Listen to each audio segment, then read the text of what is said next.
সময় চলে যায়, সময় কারো জন্যে কখনোই থেমে থাকে না। তবে সময় বদলায় সবার জন্য। দেখতে দেখতে ২০২৫ সালের ৩টা দিন কিন্তু পার হয়ে গেল। আসলেই সময় কারো জন্যে কখনোই থেমে থাকে না, কিন্তু সময় বদলায় সবার জন্য।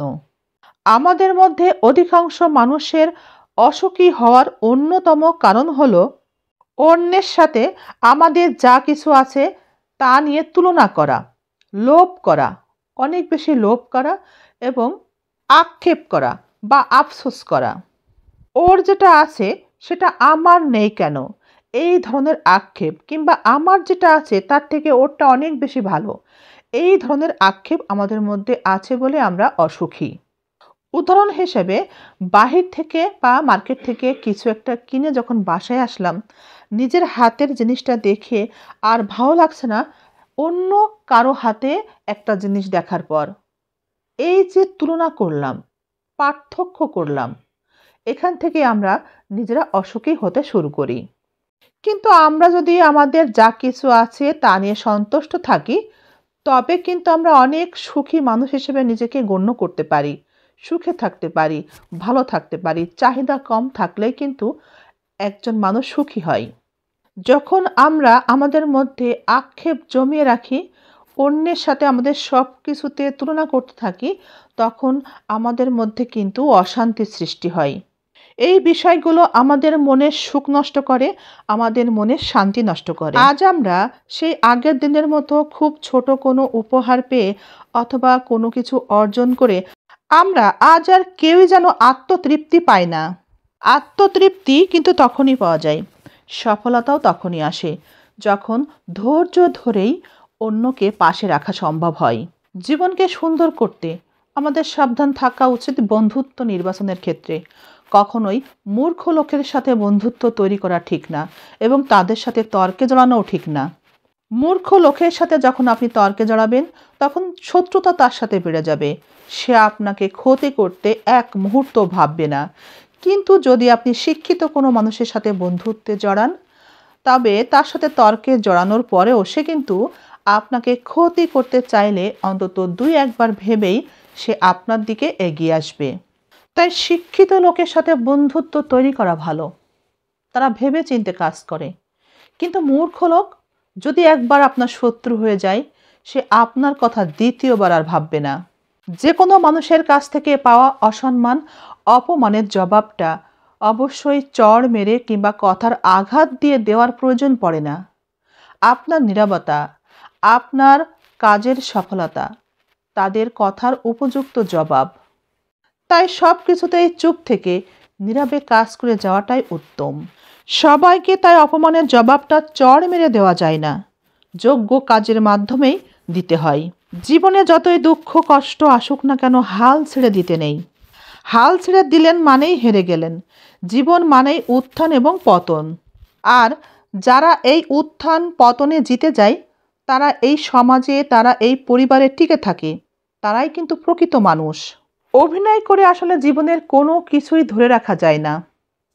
আপনি ঘরের মানুষের সাথে অভিনয় করেন আর বাহিরের মানুষের সাথে অভিনয় করেন না কেন, এই অভিনয় একদিন প্রকাশ্যে আসেই। মিথ্যার আশ্রয় নিয়ে কখনোই জীবনে সফলতা আশা করা যায় না। সেই সফলতা ধরেও রাখা সম্ভব না, প্রকাশ্যে একদিন আসবেই। অভিনয়ের মাধ্যমে আপনি টাস করে যেভাবে উপরে উঠেছেন, ঠাস করে একদিন নিচেই পড়ে যাবেন খুব সহজে। তাছাড়া অভিনয় করে, নাটক করে হয়তোবা ভালো সাজা যায়, নিজের চরিত্রকেও ভালো সাজানো যায় হয়তোবা, কিন্তু সেটা বেশি দিন ধরে রাখা যায় না। ধনী হওয়ার চেয়ে ভালো মানুষ হওয়া ভীষণ জরুরি। ধনী তো পরিশ্রম করেও হওয়া যায়, কিন্তু একজন ভালো মানুষ হিসাবে নিজেকে তৈরি করা 1000 বছর সাধনা করেও হয়তোবা অনেকের পক্ষে সম্ভব হয় না। কেন জানেন? ওই যে কথায় আছে না, মানুষ অভ্যাসের দাস। এই কারণে পরিশ্রম করে ধনী হওয়া যায়। আজ যে ধনী, কাল সে গরিব হতে পারে, কাল যে গরিব, আজ সে ধনী হতে পারে। টাকার হাত বদল হয়, মনের পরিবর্তন হয়, কিন্তু একজন প্রকৃত সাদা মনের মানুষের কখনো মনের পরিবর্তন হয় না। আমরা যদি চেষ্টা করিও তার মনের পরিবর্তন ঘটাতে, তবে অনেক ক্ষেত্রেই ব্যর্থ হই। কারণ সাদা মন মানসিকতার মানুষের মস্তিষ্ক এবং মনকে নিয়ন্ত্রণ করে ফেরেশতারা। এই কারণেই বোধহয় সত্য একা, বড়ই একা, কিন্তু মিথ্যার বন্ধু বেশি।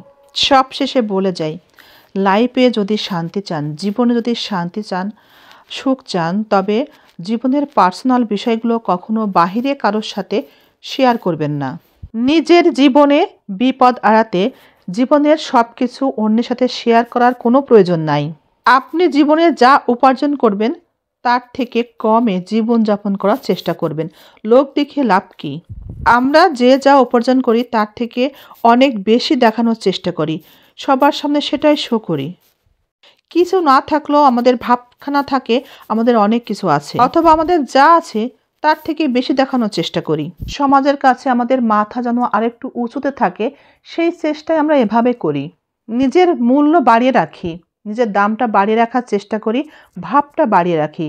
কিন্তু এটা বোকামির পরিচয়।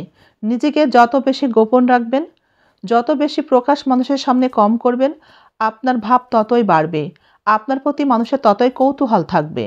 ব্যক্তিগত জীবনকে আপনি যত বেশি প্রাইভেট করে রাখতে পারবেন, আপনার সম্পর্কে তত বেশি মানুষের কৌতূহল বাড়বে।